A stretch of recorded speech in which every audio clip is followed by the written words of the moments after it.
our next discussion is going to be that long.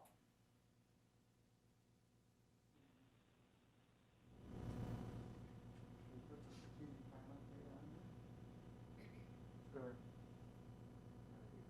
There's not a lot to update on. We're going through our process. We're still developing the criteria, right? Yep.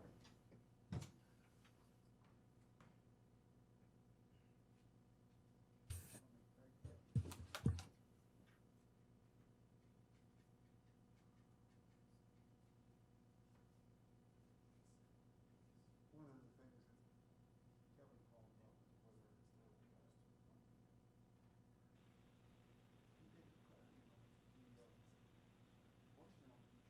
whether it's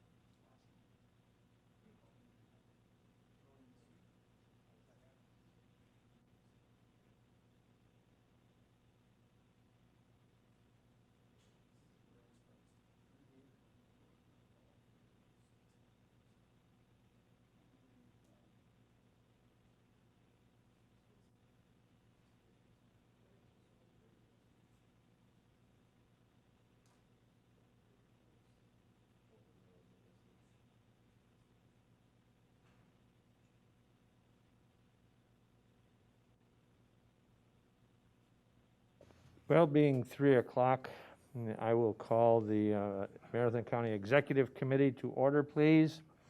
We will start with item number 2 on the agenda, and that is public comment. Is there anybody wishing to address the Executive Committee? Seeing none, we will move on to item number 3, approval of the September 9th, 2021 Executive Committee meeting minutes. What is your pleasure? Motion by Supervisor Butke and seconded by whom? Mask. Seconded by Supervisor Mask. Is there any discussion? Any discussion?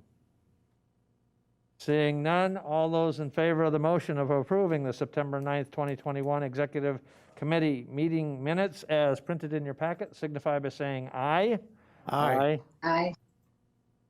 Opposed? No.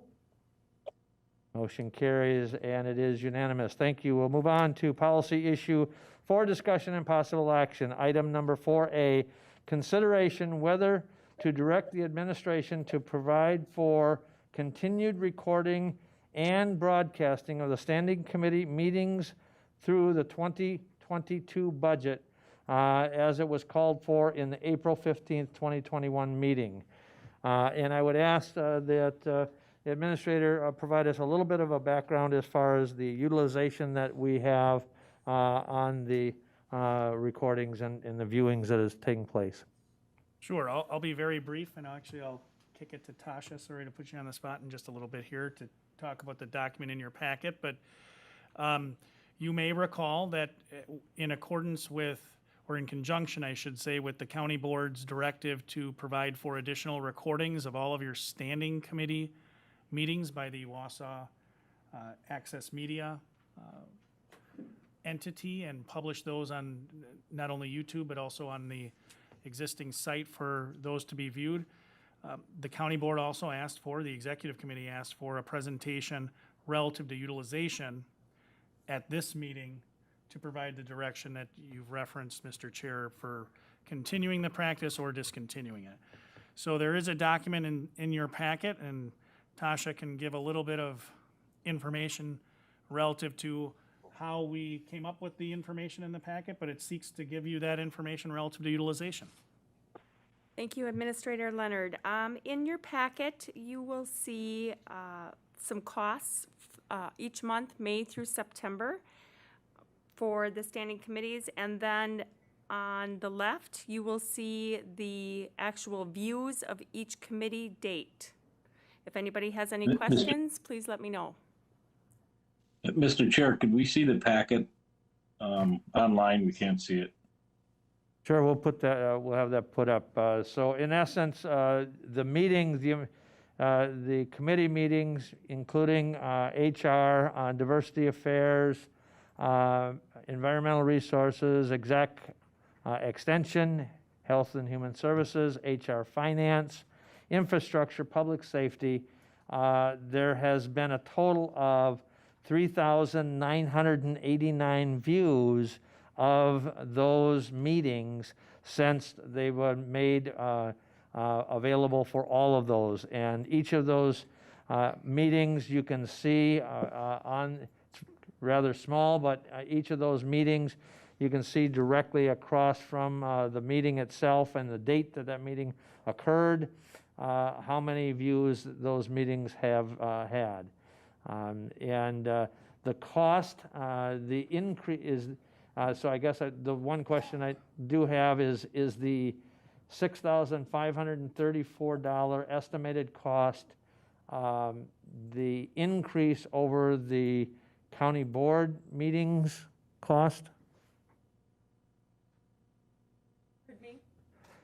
So the question is the 6534 estimated cost for 2022 to record all of the meetings, is that the amount that's in excess of the regular board costs? Yes. Okay. So, questions and/or discussion by the committee? Mr. Robinson? I support doing this next year. I have been one of those people checking on other committees, and it's very helpful for us to be able to get back and view the material for county board members in the added value as the public can access it. So I would move that we would direct the administrator to continue recording and broadcasting of the standing committee meetings in the 2022 budget. And as I understand, that's already been included in the proposed budget for next year as the budget, was received by finance. Okay, is there a second? I'll second that. There's a motion made and seconded that we continue to record all of the standing committees and publish those. And the estimated cost is the $6534, which is already built into the 2022 the HR Finance Committee's budget as it stands right now. Any further discussion?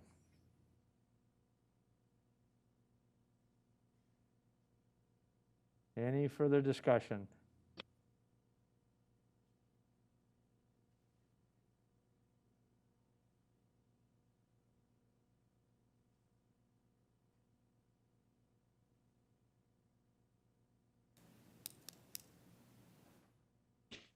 We're just working on the screen so I can see all of the supervisors that have joined, if there's anybody that wishes to address the issue.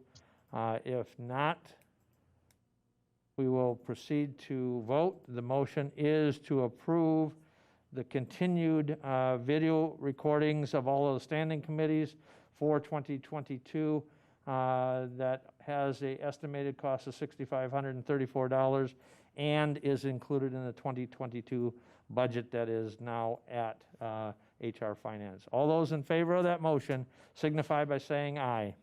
Aye. Aye. Opposed, say no. And the motion is carried and it is unanimous. Thank you.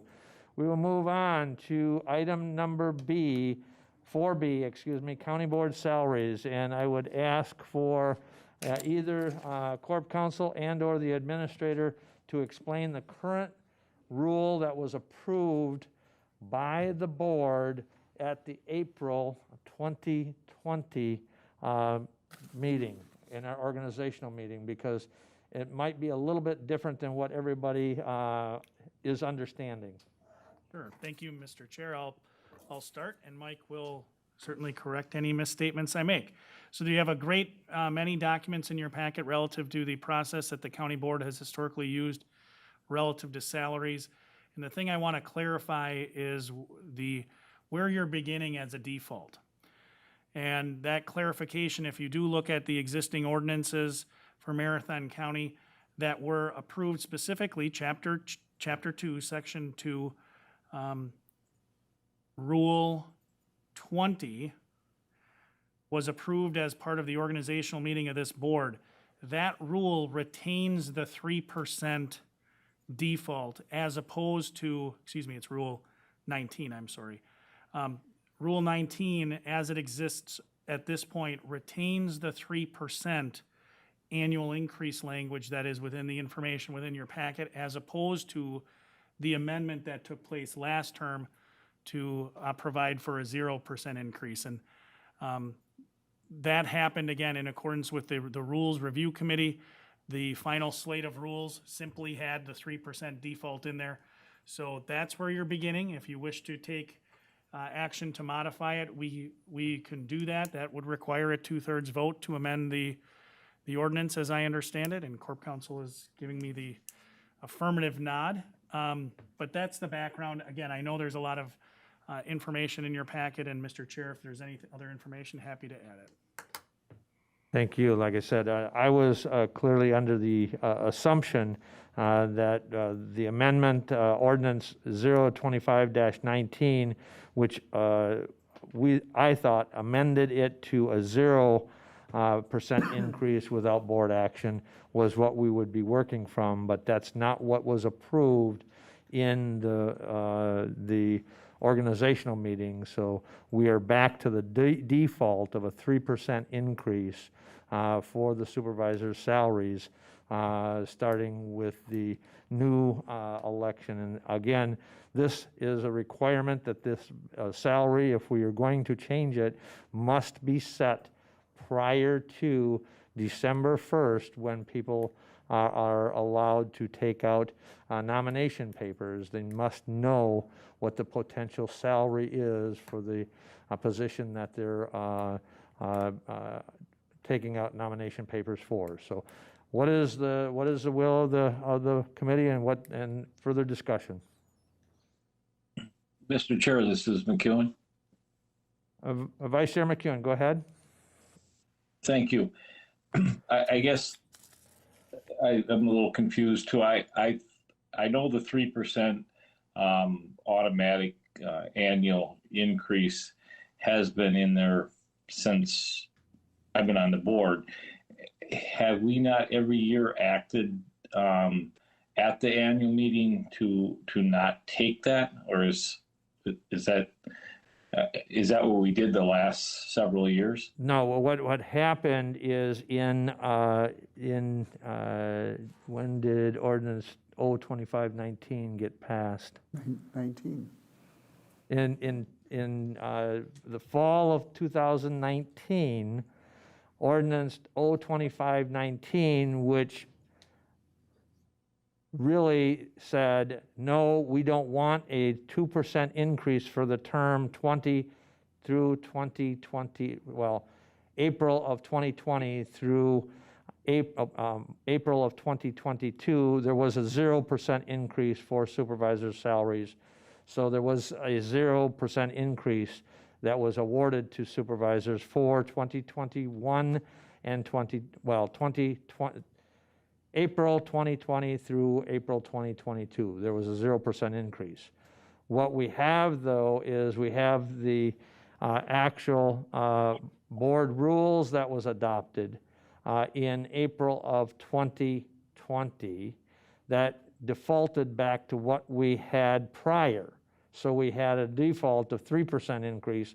So if we take no action today, if we take no action before December 1, the implication is that there will be a 3% increase to the salaries starting with the new board in April of 2022 and be applied annually.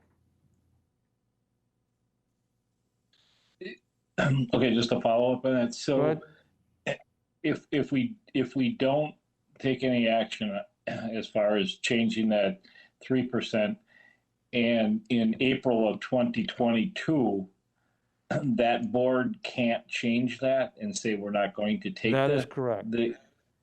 We can't, okay. The current board cannot change its salary.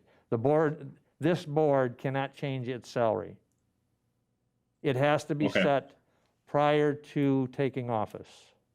As with Okay. any elected official, their salary must be set prior, as with the sheriff, as with the clerk, as with the treasurer. Their salaries must be set by this board prior to them taking office, and they can't be changed. Okay, thank you.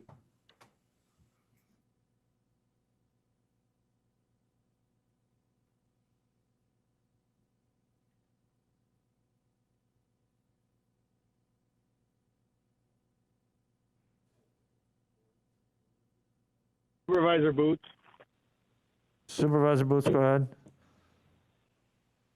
do we know the approximate cost of 3% raise? If everyone were to get a 3% raise for the entire board, what that would be yearly?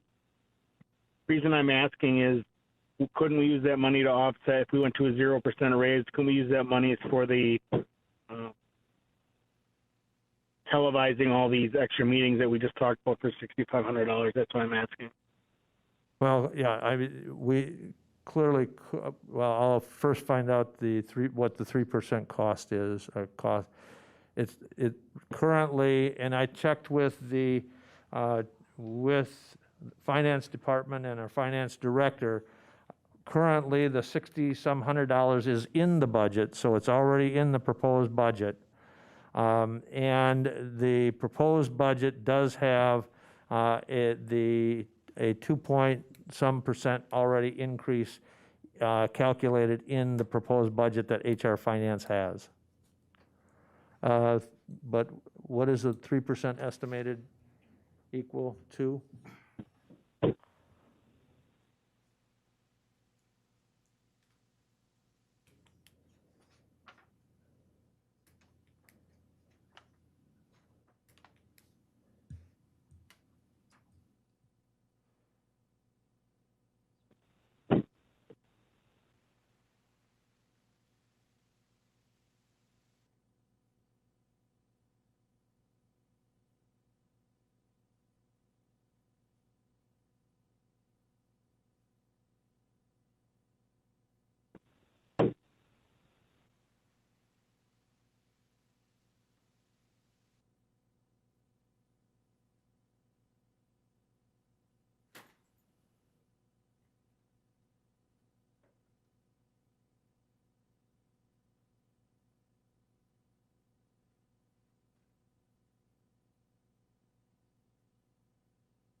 Yes. So to answer your question, Supervisor Boots, $6,200 is roughly the cost for 3% on the salaries of the supervisors per year to provide a 3% increase.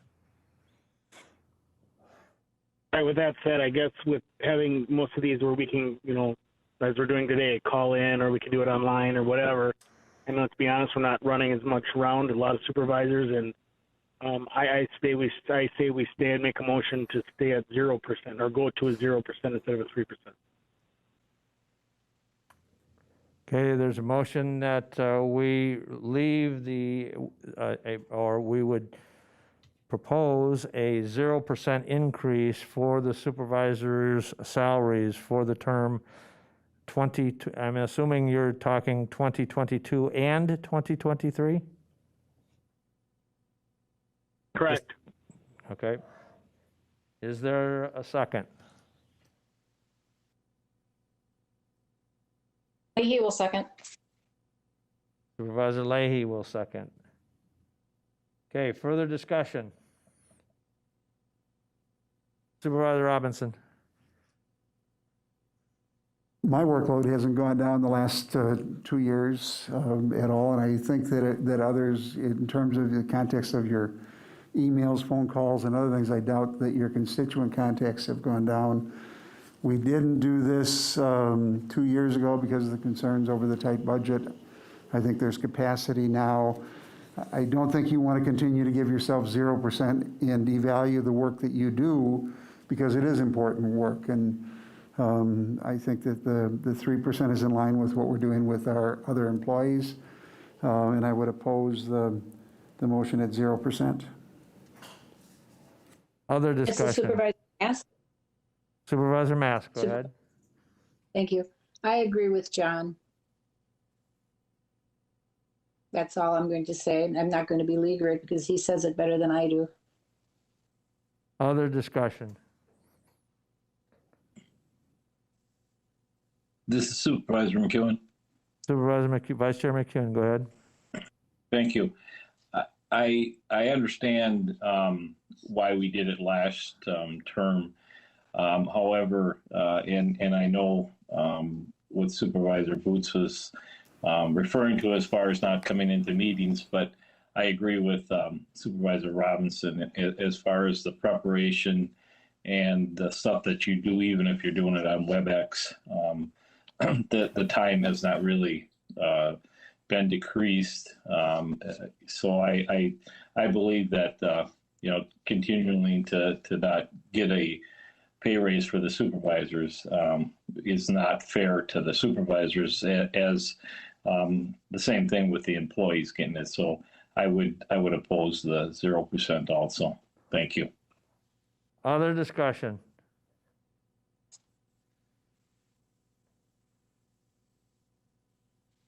Supervisor Booth. Supervisor Boots, go ahead. I would agree with that. Yeah, I know my load has gone up a lot in the last couple of years, but I will also say that we have a 38-member board, and I'd like to know what all the other supervisors, time-wise, have been spending.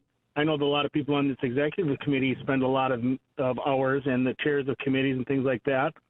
But I think that if you look at the overall spectrum of what amount of time that people that actually spend doing county work, I bet you'd be real shocked at what they're actually spending on this 38-member board as far as time-wise. Supervisor Mask. Supervisor Mask, go ahead. When I was first appointed to the board, I remember that there were board members who were veterans, as opposed to myself, that didn't even look at their packets until they got to meetings. And I don't think you're ever going to get away from people that don't do as much work as others, but why penalize those doing the work because some don't?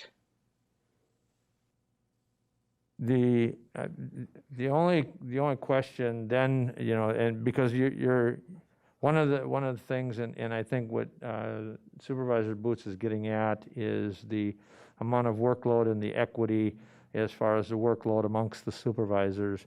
There is obviously the additional fee that could be looked at. You could possibly structure the pay somewhat different than just a straight across the board 3% increase. I'm just throwing out as a suggestion. One of the things that the chairs of the standing committees receive is, and it's not much, I don't disagree, it doesn't probably even begin to compensate for the additional workload that is there by the chair, and that is a $600 annual fee that the chairs receive.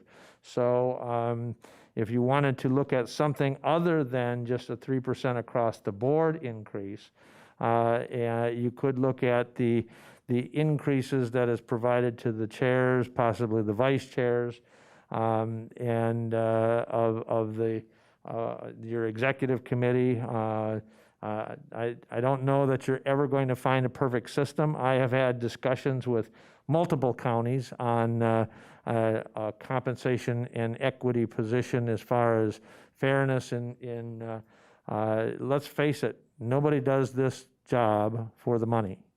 That's a given. But at the same token, there should be some kind of reward, monetary reward, if you will, even if it's just for replacing some of the individual's time. But some other counties utilize a per diem per meeting. That becomes a cumbersome challenge and an accounting challenge. Then I've even seen some complicated formulas that said, if you're under 2 hours for the meeting, it was this fee, over 2 hours, but under 6 hours was this fee, and then over 1 day or over 6 hours was another fee. Well, then and the knock on that was, well, guess what? We need to have that meeting 2 hours and 1 minute long, and now we get the extra fee for the per diem. So I don't know you have a perfect system, but I also say this, that if, we've had 2 years with a 0% increase. If you go another 2 years with the amount of inflation that is potentially taking place right now, you're actually asking the supervisors to potentially take up to a 10% cut in their spendability of the dollars over that 4-year period. And so you're looking at, 2%, 2.5% for the last 2 years. And then this year is projecting out at close to 4, maybe 5% inflation. And then I'm just telling you, you're looking at supervisors having the buying power of about 10% less if we do nothing, and a 0% increase over the next 2 terms. So Supervisor Butke. Thank you, Mr. Chairman. I concur with your thoughts. That's what I was going to bring up, is inflation, because in essence, the current board has taken a pay cut when you factor in inflation from the last time. And if we hold it at 0 again, and especially with inflation factored in, it's going to be even more so. Not that any of us do this certainly for the money, but it's also, if we don't compensate people fairly, then, sometimes you get what you pay for. And we need to at least make some token effort to provide a reasonable amount. Thank you. Other thoughts? We got a motion on the floor for a 0% increase for the next full term, both years, 0%.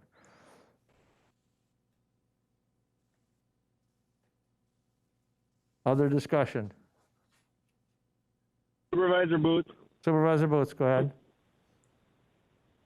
I would be in support of doing something above and beyond for chairs and even vice chairs of a committee, but I will never support I won't support a all-out board raise.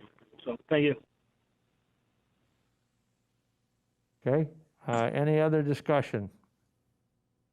Mr. Chair, this is Vice Chair McEwen. Vice Chair McEwen, go ahead.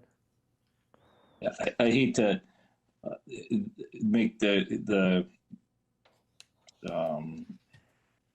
point that, are we talking for just the supervisor, not the chairs or the vice chairs? How much a year? I mean, is it $150? Is it $500? I think it's $5,600 and something for a supervisor. I don't know what the average would be, but I don't know that. If we're talking $6,200 for the whole board. It's roughly $150 increase per year per supervisor. Right now, each supervisor receives $5,100 and $5,491. So take $5,491 times 3%, and that would give you the amount. $164.73 would be the increase for the year for the average for each supervisor. Now, the chair and the vice chair would be different of the board, but the chairs of the standing committees, that's a separate funding. So the $600 would not change as it's written. That hasn't changed for a super long time. I know it's been $600. I don't know for how long, but it's been pretty much $600, if I'm not mistaken, at least for the last 8 years. So, I tend to agree with Supervisor Boots that we need to seriously look at, a different compensation for the chairs and the vice chairs potentially, because I think that the workload for them has increased. I don't know what I want to. I'm not sure what I think about the 3% increase for all of the supervisors. Follow up. Go ahead. and I'm not gonna disagree that we shouldn't look at the chairs and the vice chairs of the committees. However, I think $150 a year for the rest of the board, I don't even know why we're having this discussion. I mean, it's like I said, I understand, but we should consider the whole board, not just the chairs and the vice chairs. Thank you. Okay, you have a motion in front of you. The motion, any further discussion on the motion? Understanding that the motion is to provide a 0% increase to the board for 2022 and 2023, the 2022-2023 term. Any further discussion? Supervisor Guild. Supervisor Guild. So I wasn't quite sure where I wanted to go with this because I was generally leaning towards, I mean, really another $100, $150, not that significant. But at the same time, I think what we want to keep in mind is we are doing this for the next group. And part of the reason that we have a paycheck at all is to try and incentivize people to run, including those who otherwise maybe couldn't afford to be on our board because they need to be working a second job. You know, I actually was one of those when I first started. I was able to quit my second job because of the money that I was getting off of this position, and that at that time was important. And I think out of respect for those individuals, the ones who actually need to have some additional income, an extra $100 plus a week, which is about what it averages out to, is about 110 to 115 a week. No, that's a year. No, when I was, what we actually bring home. Excuse me. All right, go ahead. Sorry. Yep, you're right. The increase, but what we're actually bringing home. Yep. Could make or break for some people who are considering whether they want to run. And I do think we need to keep up with what we're, you know, what the averages are out there and the inflation rates, because that may help us get a better crop of candidates. So I'm going to be, I guess, recommending that we do consider an increase at this point. Is there any further discussion? Okay, everybody ready to vote? So the motion is to provide a 0% increase for the next 2 years for the next board with a 0% increase, and I would support that 0 and provide no increase. A no would put us back to where we're at in the ordinance currently. I would ask Tasha to call the roll, please. Gibbs, No. McEwen, I guess I'm confused. Kurt, you said that if we vote no, we're voting against the 0%? If you vote no, you are voting against the motion for a 0, and you're voting in favor of what the ordinance says currently, which would be a 3% increase. That's the default. Okay, no.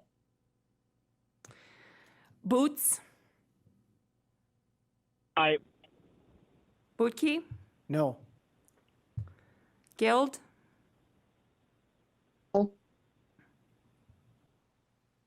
Leahy, No, Mask, no, Robinson. No. Okay, the motion is defeated, 7-1. So any further discussion?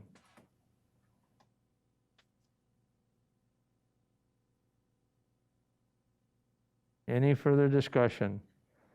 I would like to see us seriously take a look, as a committee, take a look at what we are paying and asking our chairs of standing committees and the chairs and the vice chairs of the standing committees and even potentially the board of what we're asking them to do and the time commitment that they're making for the additional amounts that they're currently being offered. So, but that is something that I think is still able to be brought in potentially November.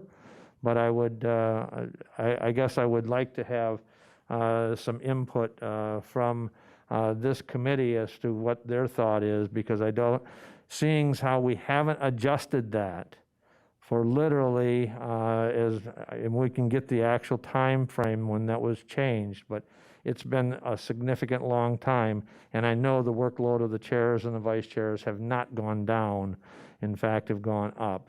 So it's just a thought. Any other discussion on where we sit right now on the salaries for the supervisors?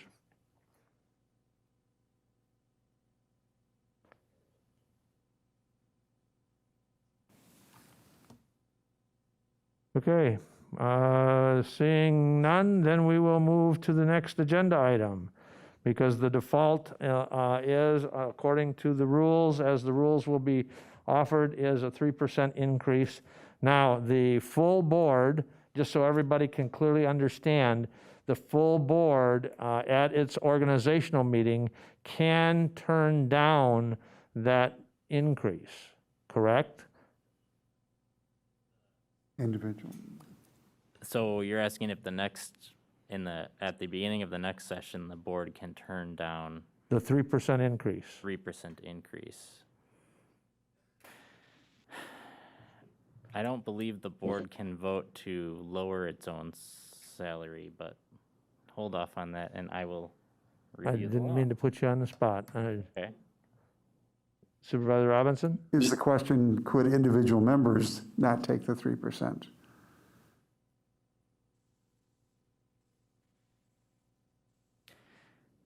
I believe there's provision in the law for individual members to return money to the treasury, certainly.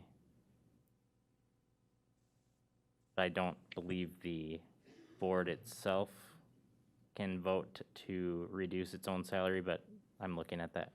Okay. Okay, Mr. Chair, Vice Chair McEwen. thank you. Okay, I thought that question was asked that if the 3% was in the budget, the next board cannot change the salary because when they took their papers out, it's at the 3% that was set. So is that wrong? Well, I do know that they cannot raise their salary. I'm just saying, I don't know if they have the ability to reduce their salary by the adoption of the ordinance at the organizational meeting. Mr. Chair, if I may, Go ahead. looking at 5922(1)A, it does not allow a board to increase or diminish the compensation established for the board's term. So during the term, can't vote to increase or decrease. Okay. So once we get past December 1, the salaries for the 2022-2023 term will be set with a 3% increase, as it stands right now.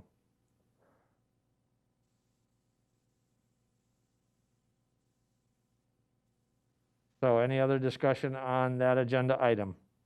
County board salaries.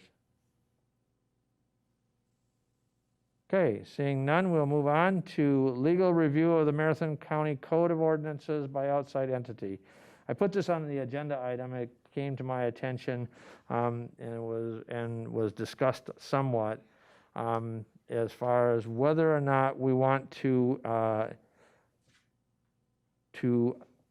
hire outside entity to review all of Marathon County's Code of Ordinances to ensure compliance and compatibility with statute, and within itself, where a ordinance is referred back to another ordinance. Now, the thought process was, well, that potentially could be done internally, but there also is a lot of challenge because of capacity.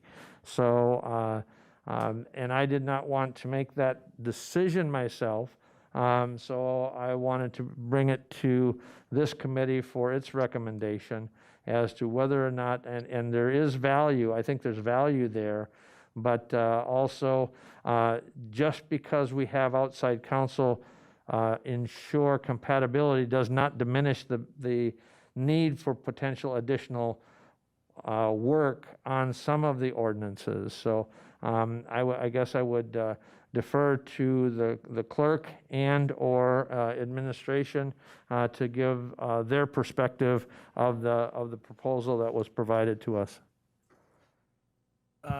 Thank you, Mr. Chair. I'll start and then Kim will take over for me. I don't disagree with anything you said. I think everyone we met, Kim, Mike, Corp Counsel, Purner, and the chair, I think there's significant value in a comprehensive review of our code provisions. They are extremely voluminous. There are issues that are what I'll call routine maintenance that we need to do, which is we have committees that are referenced in various parts of the code that no longer exist. We have procedures or processes that are referenced that are potentially inconsistent with what I believe to be the intent of the board. I'll give you one simple example. In Chapter 6, it calls for the Emergency Management Director appointment to be approved by the County Board of Supervisors, where you've made quite clear in other instances that that role, the role of hiring department heads, unless specified differently by statute, lives with the administrator. So I think there's significant value in review, but Kim dropped off the binder in my office, and it's a 3-ring, 3-inch, completely full binder. So I think there's value also in seeking outside assistance. That being said, as Chair Gibbs pointed out, this is not a project you hire someone to do and then you hand it off and they return the product to you and it's completely done. There's going to be staff resources that need to support this effort, and my suggestion would be that the board also look at identifying individual board members to really play a very, very, very active role in this review, because after all, these ordinances are to reflect the will of the board. And I am sure we are going to arrive at some areas that are in need of something other than what I'll call routine maintenance. They're going to require some substantive discussion. And that's really not an area for staff.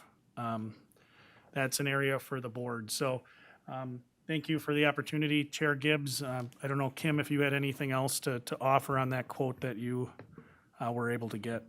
And just so you know, MuniCode is that's the entity that we utilize for compiling all of our code provisions. They provide the platform on which you access. If you search for Marathon County ordinances, you're directed to MuniCode. They do a very nice job, widely utilized. So with that, I'll turn it over to Kim. So MuniCode approached me earlier this summer with the proposal that they take a look at our code because it has not been fully overhauled since 1993. So we're coming up on 30 years since that's been done. So they put together the proposal that's in the packet. There are a couple different components to the proposal. It's basically a 2-stage process that would take place over 2 years. There are some different options that we have within the proposal that we can look at. And in my discussion with our MuniCode representative, we can also kind of do a little bit of an a la carte, if you will, as far as we can identify things that we want the MuniCode attorneys to do. We can identify things that we'd like to do in-house ourselves. And then we do have some control over how the final product is published. So I guess this is just an initial, what's the best approach to this? And so we were looking for some direction before we move forward. The proposal in the packet is good for 90 days. I believe there would be some flexibility if we went out a little bit further. But then, like everything nowadays, prices are going up. I don't know what would change if we waited a significant amount of time, if the price would significantly increase. So, Mike, you have anything to add? I think Administrator Leonard pretty much covered it. I think there's definitely value in a review of the code. I think even just looking at the rules themselves for rules review this year, there are inconsistencies in references to different parts of the code, references to committees that don't exist, references to statutes that don't exist. The other side of the coin is that certainly there is practice and other local considerations that an outside attorney is not going to be able to locate when they're looking at a code. So that's where the need for outside counsel dovetails with the need for staff work, and I think it would be a combined effort if this was to be done. Okay, so you've heard the rationale. Obviously there's direct need for support from staff. There's direct need for support by what would be the next executive committee and or potentially each of the standing committees, because when there's an issue that is potentially inconsistent, there may need to be some action by those committees to actually make them uniform, and also provide direction potentially to Muni Code to suggest improvements. So again, it's going to demand additional staff time. I guess the question that I would ask administration would be this: is do we believe that we can allocate the additional staff time because for this, and is that priority high enough that it's obviously going to take something else off of the plate?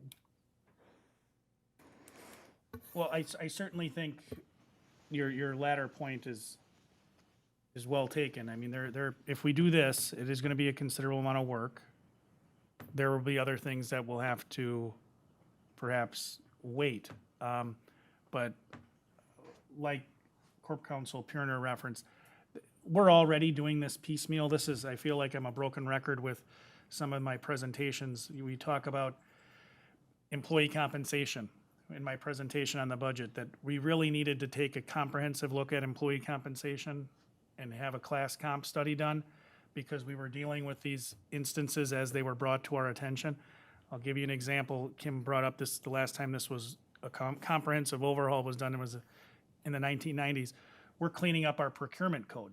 You know, the HR Finance and Properties talked about looking at procurement code, and Mike just sent a recent draft to me to look at again. We're doing that piecemeal. We're looking at our committee structure for capital improvement piecemeal. Those are things that are substantive that we need guidance from the board on. And then there's the routine maintenance pieces. But I think we do have, there's clearly value. This, in my perspective, this is an opportunity for the board to be proactive in reviewing its ordinances. And that's why I believe having board members involved in this is absolutely necessary, because there are going to be pieces when you read the code, I guarantee that you're going to want to do some things differently. And staff aren't going to be able to be the ones to bring those ideas to you. We're going to identify areas where we think changes need to be made. But that ultimately, your code of ordinances, that's one of the key ways you act in terms of policy. You act by resolution, you act by ordinance, and you act through your budget. So my only ask on staff will make the time available to assist. But I really think it's critical that there's a strategy and a methodology for the county board to be actively involved in this effort. Supervisor Robinson, go ahead. I don't disagree with the value of having outside review. However, I have strong concerns about what this will do with workload. I know that we're working on trying to clean up the tax deed process and getting some flows. That's the same people. And we've got some priorities, and there's millions of dollars at stake in that. And my concern is that if we take this out of context with our other work plan priorities, something's got to give. And this excludes zoning, non-metallic mining ordinance, shoreland, and the comp plan. So they're excluding 4 of the toughest chapters in the code that are most likely to get us in trouble. So it's not a comprehensive review of our ordinances, and I guess I'd like more time to develop a comprehensive approach to what is the expectation of the county board, what are the expectations of the departments, what are the expectations of corp counsel and the clerk, because this is going to be a tough item next year in an election year. So is this the right time for us to do that in light of the other things that we're trying to do? So I guess I'd like more of that comprehensive approach. So if we do this, what are the expectations? Because the procurement code, it's rife with policy discussions. Is it 25,000? Is it 35,000? Is it 50,000? Triggering certain actions. They're not going to make that decision. We will. They will point out if there's inconsistencies potentially. But ultimately, this board will have to make those decisions on the procurement ordinance. So I guess I'd like to have a little bit more thought as to if we were to proceed with this, how would we implement it? What would be the expectations? What would be the timelines? And to a degree, what else doesn't get done? Other thoughts, other discussion?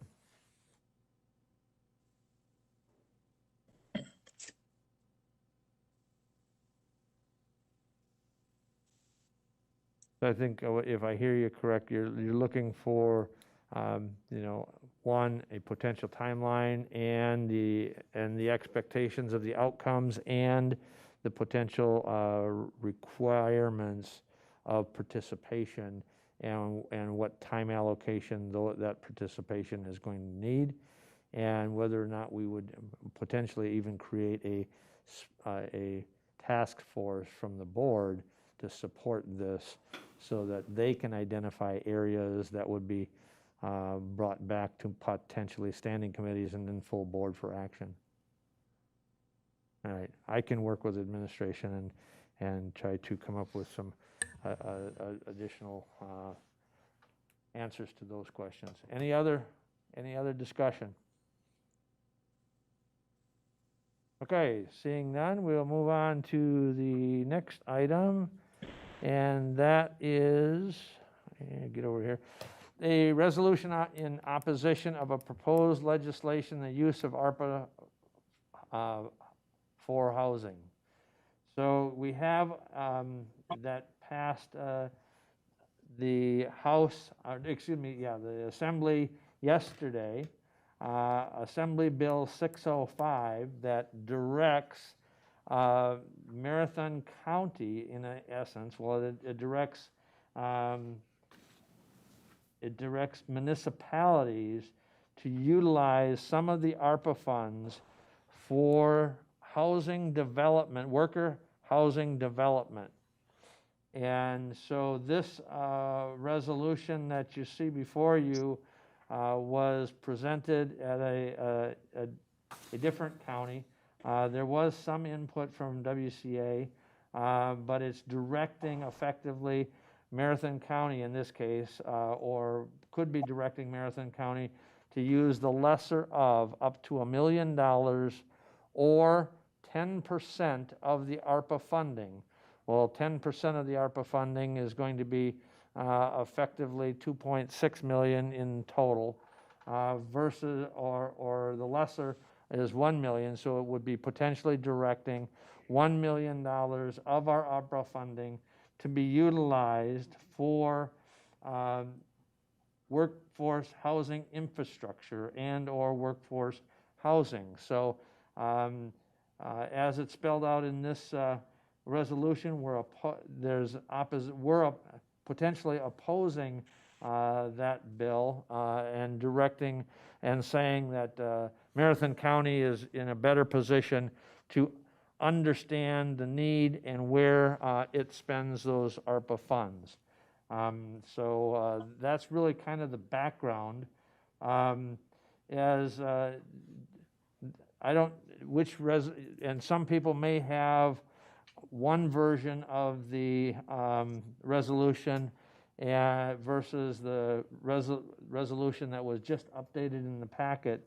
So if you haven't updated the packet just within the last 20 minutes, just before the meeting started, you may have the resolution that has the fifth whereas. It says, whereas counties, however, are not in the business of providing such infrastructure, there is nothing in Wisconsin Chapter 59 or 66 which would authorize counties in such an undertaking. And whereas there would be need to change the state law specifically authorizing counties to invest in infrastructure for that category of expenditure in the bill to proceed.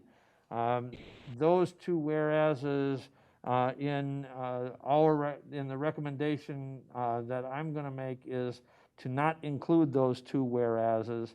We don't want to provide the potential fix to allow. There's some discussion as to whether or not the county even has the authority to do some of this as far as workforce housing infrastructure or workforce housing. And so if that is true, not saying it is or isn't, I'm just saying we don't need to provide them the fix to be able to make us eligible to do that. So let's take those whereases out. So it would have the revised one, the revised resolution would have 8 whereases in instead of 10 whereases in. Further discussion? There's one other change in there, and that is that the second to last whereas it says, whereas Marathon County believes that it is in a better position to establish spending priorities, and it should be to address local needs, and has created an open and transparent process to all residents to provide comments on the use of the ARPA funds, and is in the process of developing a plan in response to those comments. And Okay, so that is a new paragraph. that change would also be incorporated in the new resolution. Any other discussion? So I would be looking for a motion to forward the resolution for consideration to the full board, unless there's other discussion. Supervisor Robinson, and then I'll move. Supervisor Robinson with the motion to move the revised resolution to the full board for its consideration. Is there a second? Second by Supervisor Butke. Any discussion on that motion? Any discussion? Seeing none, all those in favor of that motion signify by saying aye. Aye. Aye. Aye. Opposed, signify by saying no. And the motion is carried. Thank you. Operational functions required by statute, ordinance, or resolution is none. Education presentation committee discussion, none. Next meeting date and time is going to be November 11th at 4 p.m. Thursday. Anything else for the good of the orders? Supervisor Robinson. On that note, if our county board meeting is on the 9th, We're gonna, I just realized this is after the board meeting. This does not work. So it will be the Thursday before our public hearing. Any other discussion? Any other discussion? Announcements? Seeing none, we're down to item number 8. Motion by Supervisor Budke and second by Supervisor Robinson to adjourn. Any further discussion? All those in favor of adjournment signify by saying aye. Aye. Aye. Opposed? We stand adjourned. Thank you, ladies and gentlemen. So Kevin called you?